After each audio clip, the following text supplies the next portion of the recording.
नमस्कार। आज फिर नीति निर्देशक तत्वों को आगे बढ़ाते हैं। आज हम अध्ययन करेंगे नीति निर्देशक तत्वों का क्षेत्र। तो देखिए, नीति निर्देशक तत्वों को 4 भागों में बांट दिया जाता है इनका अध्ययन को समझने के लिए। तो देखिए, नीति निर्देशक तत्वों को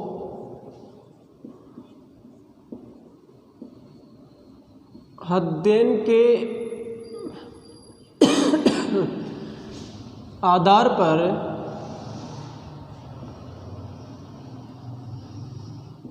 4 भागों में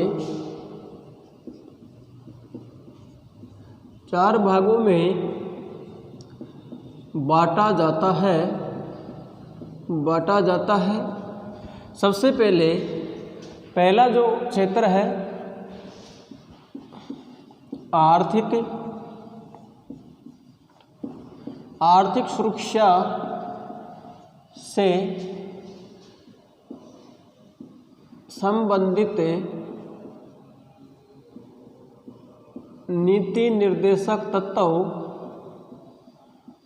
आर्थिक सुरक्षा से संबंधित नीति निर्देशक तत्व। तो देखिए, देश के नागरिकों को आर्थिक सुरक्षा प्रदान करने के लिए आर्थिक सुरक्षा से संबंधित नीति निर्देशक तत्वों का हमारे संविधान में प्रावधान किया गया है। तो देखिए, अनुच्छेद 39,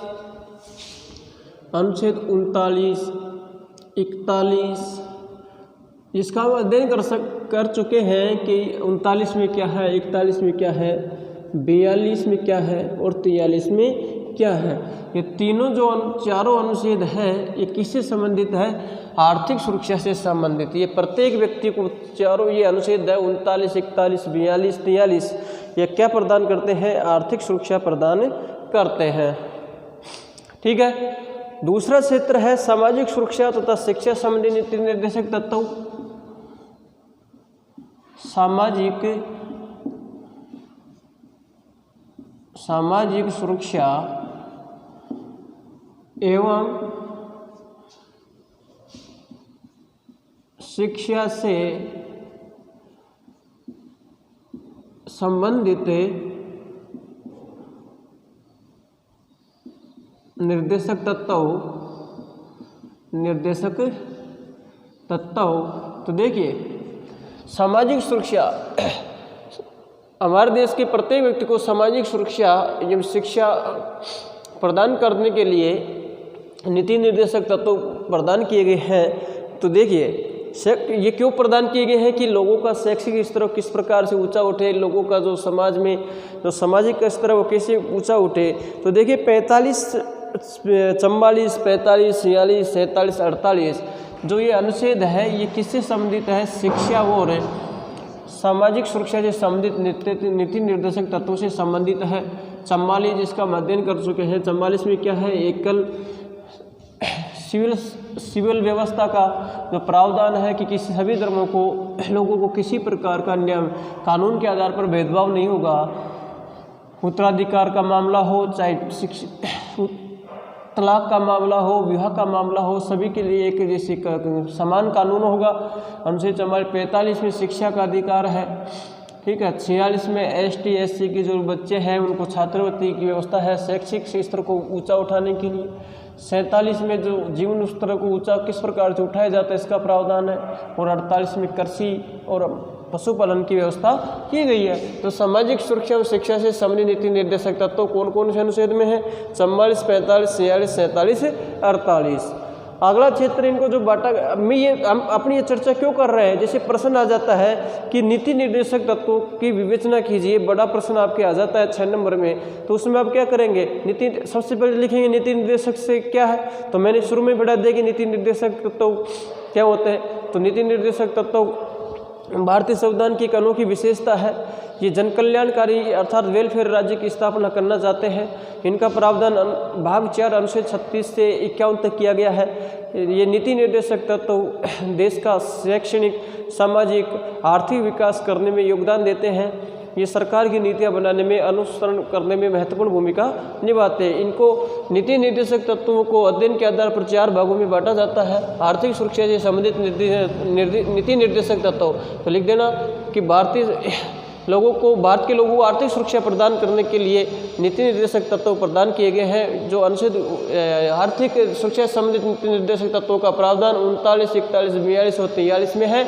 और सामाजिक सुरक्षा संबंधित सुरक्षा और शिक्षा से संबंधित निर्देशक तत्वों का प्रावधान 44, 45, 46, 47, 48 में है। और प्रत्येक का वर्णन कर देना है। समझ रही होंगी मेरी बात को। आगे तो इसका जो अगला क्षेत्र है वो है, अगला क्षेत्र है पंचायती राज, पंचायती इस प्राचीन स्मारक, न्याय संबंधी नीति निर्देशक तत्व। तीसरा अध्ययन के आधार पर तीसरा जो क्षेत्र है पंचायती राज, पंचायती राज, राष्ट्रीय स्मारक,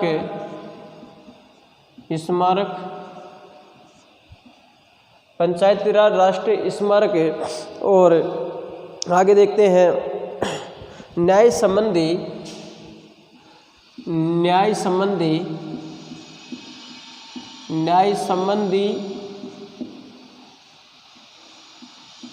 निर्देशक तत्व। तो पंचायती राज का हमने पढ़ा था, कौन से अनुच्छेद में प्रावधान है? तो देखिए अनुच्छेद 40 में पंचायती राज व्यवस्था का है। राष्ट्रीय स्मारकों का कौन से में है? अनुच्छेद 49 में है। और न्याय संबंधी जो कार्यपालिका को न्यायपालिका से पृथक रखा गया वो किस में है? अनुच्छेद 50 में। तो ठीक है, इनके बारे में डिटेल लिखनी है। आगे चौथा जो क्षेत्र है विदेश नीति से संबंधित है, उसके ऊपर हम अंतर्राष्ट्रीय शांति एवं सुरक्षा से संबंधित नीति निर्देशक तत्व। चौथा क्या है? अंतर्राष्ट्रीय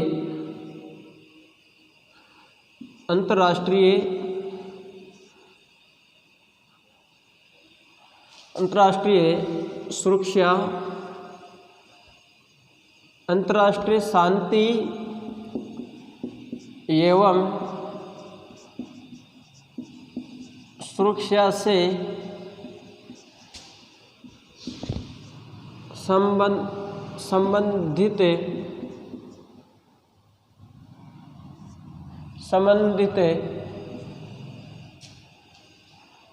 नीति निर्देशक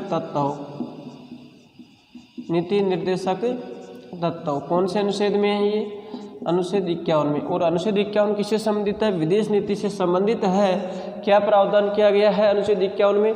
विदेश नीति का प्रावधान किया गया है कि दूसरे देशों के साथ किस प्रकार से संबंधों को स्थापित किया जाएगा, ठीक है, किस प्रकार से उनसे मित्रता रखी जाएगी। अनुच्छेद 51 में प्रावधान है। और भारत की विदेश नीति का जो निर्माता था किसको कहा गया? पंडित जवाहरलाल नेहरू को कहा जाता है, ठीक है। और पंचशील का समझौता उन्होंने जो बनाया था।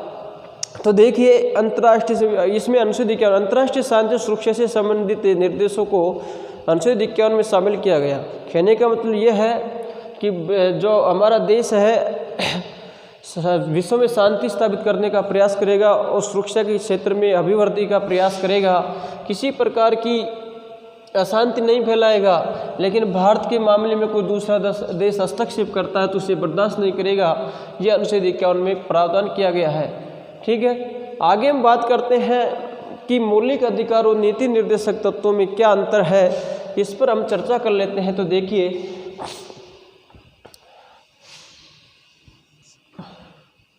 मौलिक अधिकार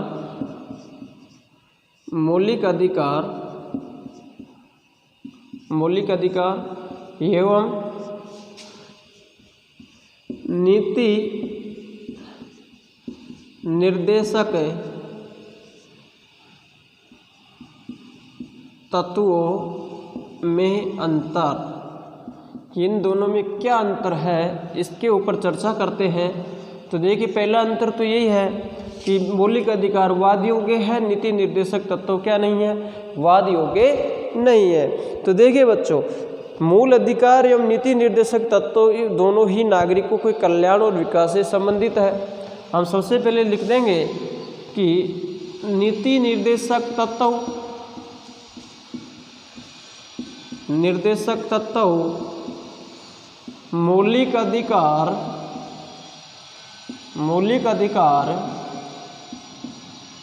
दोनों ही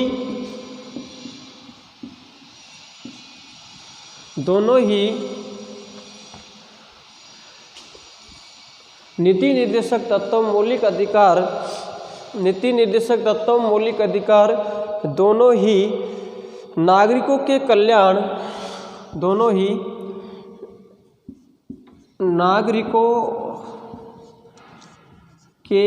कल्याण एवं विकास से संबंधित है। फिर भी इन दोनों में अंतर पाया जाता है जो निम्नानुसार है। देखो, दोनों ही व्यक्ति के विकास में सहायक है, फिर भी इनमें क्या है, अंतर पाया जाता है। क्या पाया जाता है?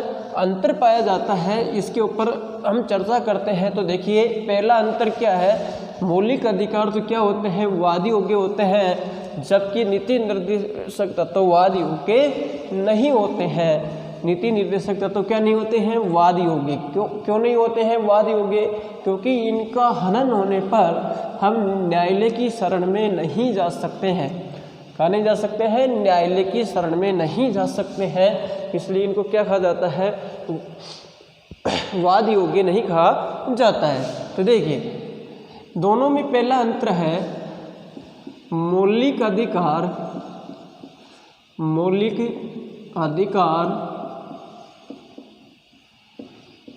वाद योग्य है। मौलिक अधिकार वाद योग्य है, जबकि नीति निर्देशक तत्व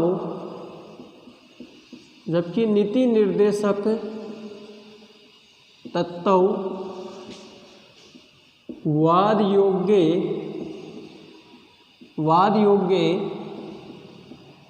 नहीं होते हैं। वाद योग्य नहीं होते हैं। पहला अंतर क्या है नीति निर्देशक तत्व और मौलिक अधिकारों में? मौलिक अधिकार वाद योग्य है, जबकि नीति निर्देशक तत्व वाद योग्य नहीं होते हैं। दूसरा अंतर है मौलिक अधिकार नागरिकों के कानूनी अधिकार है। दूसरा अंतर है मौलिक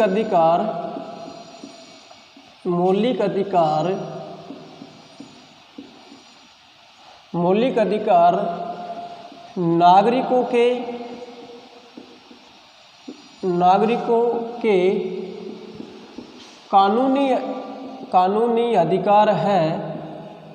कानूनी अधिकार है, जबकि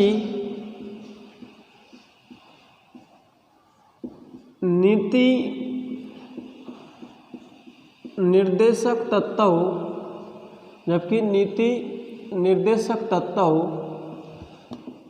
राज्य के नैतिक बंधन है। मौलिक अधिकार नागरिकों के कानूनी अधिकार है। कानून अगर इनका हनन होता है तो हम कानूनों का सहारा ले सकते हैं। कहने का मतलब संविधान द्वारा हमको ये अधिकार सर्वांगीण विकास के लिए प्रदत्त है, जबकि नीति निर्देशक तत्व राज्य के नैतिक बंधन है। नैतिक बंधन का राज्य नैतिकता के आधार पर सरकार इनका पालन करे और व्यक्ति का विकास करने का प्रयास करे। तीसरा अंतर है मौलिक अधिकार और नीति निर्देशक तत्वों में। देखिए, तीसरा अंतर क्या है, मौलिक अधिकार राजनीतिक लोकतंत्र के प्रतीक है, जबकि नीति निर्देशक तत्व सामाजिक आर्थिक लोकतंत्र के प्रतीक है। तो देखिए, मौलिक अधिकार, तीसरा अंतर क्या है, मौलिक अधिकार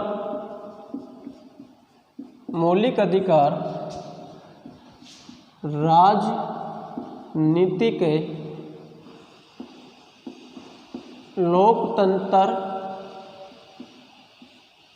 लोकतंत्र के प्रतीक है, जबकि नीति निर्देशक तत्व सामाजिक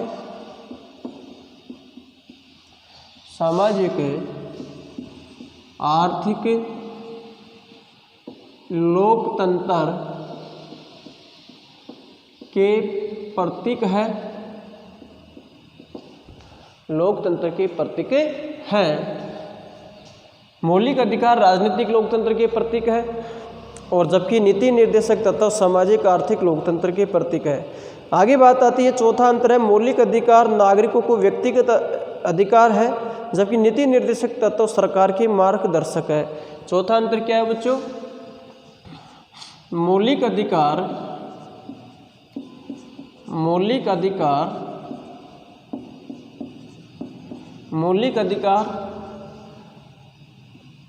नागरिकों के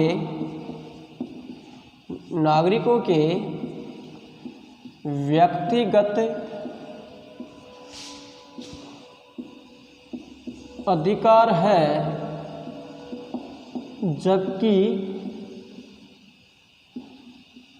नीति निर्देशक तत्व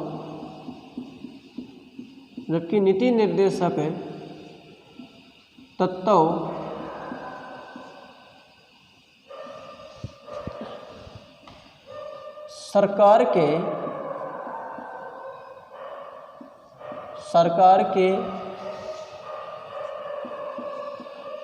मार्गदर्शक है। मौलिक अधिकार नागरिकों के व्यक्तिगत अधिकार है, जबकि नीति निर्देशक तत्व सरकार के मार्गदर्शक है। कहने का मतलब सरकार इनके अनुसार चले और प्रत्येक व्यक्ति का क्या करे? विकास करे। तो मौलिक अधिकारों में जो अंतर थे, ये प्रमुख 4 अंतर है जिनका हम अध्ययन कर रहे हैं। तो देखिए, मौलिक अधिकार वाद योग्य हैं, जबकि नीति निर्देशक तत्व वाद योग्य नहीं है।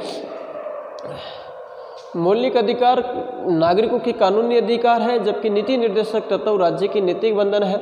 मौलिक अधिकार राजनीतिक लोकतंत्र के प्रतीक है, जबकि नीति निर्देशक तत्व सामाजिक आर्थिक लोकतंत्र के प्रतीक है।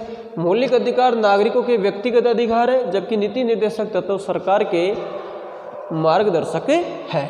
तो ये नीति निर्देशक तत्व और मौलिक अधिकारों में अंतर है।